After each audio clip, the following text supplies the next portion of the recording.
It is well to reflect that the wilderness furnishes perhaps the best opportunity for pure aesthetic enjoyment.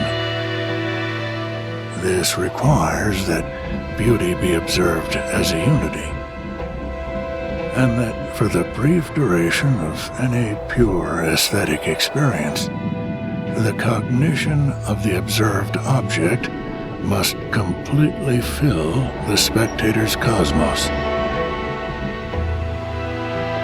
There can be no extraneous thoughts, no question about the creator of the phenomenon, its structure, what it resembles, or what vanity in the beholder it gratifies. The purely aesthetic observer has, for the moment, forgotten his own soul.